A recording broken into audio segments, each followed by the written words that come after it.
वादळी वाऱ्यासह अवकाळी पावसाचा तडाखा. म्हसे येथील शेतकऱ्याची 2 एकर केळी बाग जमीनदोस्त. 10 ते 12 लाखांचे नुकसान. शासनाकडून तातडीच्या मदतीची मागणी. श्रीगोंदा तालुक्यातील म्हसे इथं झालेल्या जोरदार वारा आणि वादळ अवकाळी पावसामुळे शेतकरी सोमनाथ खेडकर यांची 2 एकरावरील उभी केळीची बाग पूर्णपणे भुईसपाट झाली. या नैसर्गिक आपत्तीमुळे शेतकऱ्याचे जवळपास 10 ते 12 लाख रुपयांचे नुकसान झाल्याचा प्राथमिक अंदाज व्यक्त करण्यात येत आहे. शेतकरी सोमनाथ खेडकर यांनी मोठ्या मेहनतीने आणि कर्ज काढून 2 एकर क्षेत्रावर केळीची लागवड केली होती. केळी पीक अंतिम टप्प्यात आले असताना अचानक आलेल्या वादळी वाऱ्याने आणि मुसळधार पावसाने संपूर्ण बाग आडवी झाली.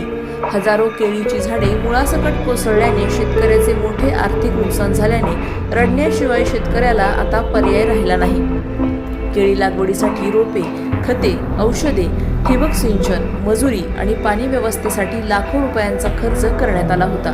मात्र काही मिनिटांच्या नैसर्गिक संकटाने सर्व मेहनतीवर पाणी फिरले आहे. हातातोंडाशी आलेले पीक नष्ट झाल्याने शेतकरी कुटुंब मोठ्या आर्थिक संकटात सापडले आहे. घटनेनंतर परिसरातील शेतकरी आणि ग्रामस्थांनी नुकसानग्रस्त बागेची पाहणी केली.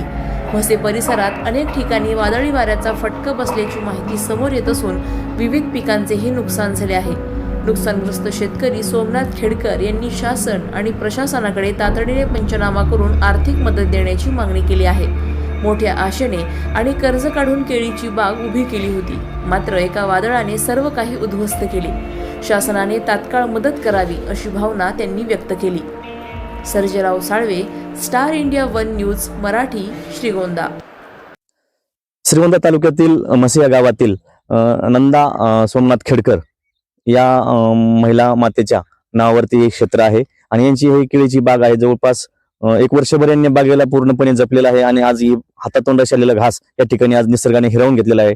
आपण त्यांना विचारूया नेमकं काय घडलं या वादळी वाऱ्याच्या पावसाने. काय झालं सांगा. केळी पडली आमची 2 एकराची. लय वारा आलता, त्याच्यामुळे नुकसान झालंय आमचं.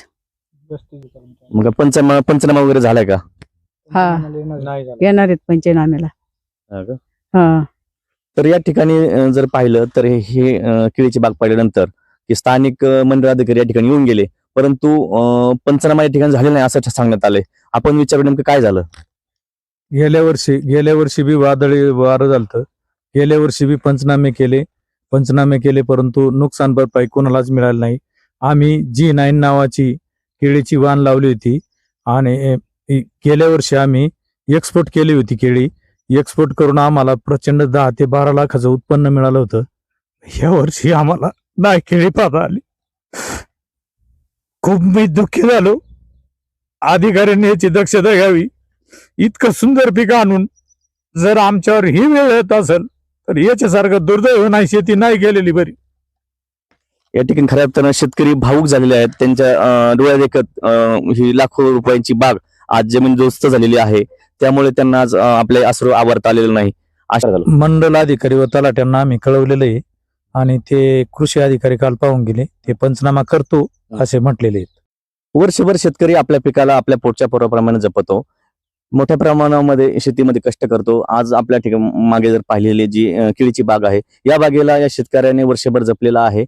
खतं, औषधं, महागाईची एवढ्या मोठ्या महागाईच्या काळामध्ये खतं औषधं करून अतिशय सोन्यासारखी बाग या ठिकाणी आणलेली आहे. परंतु एका रात्रीत झालेल्या वादळाने या शेतकऱ्याचं वर्षभरात पाहिलेलं स्वप्न या ठिकाणी धुळीस मिळवलं आहे. त्यामुळे या शेतकऱ्याच्या पदरी मोठी निराशा आल्यामुळे शेतकरी या ठिकाणी हवालदिल झालेला आहे.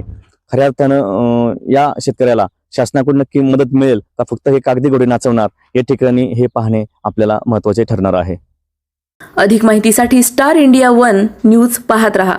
चॅनलला सबस्क्राईब करा आणि अशाच अपडेट्ससाठी बेल आयकॉन दाबा.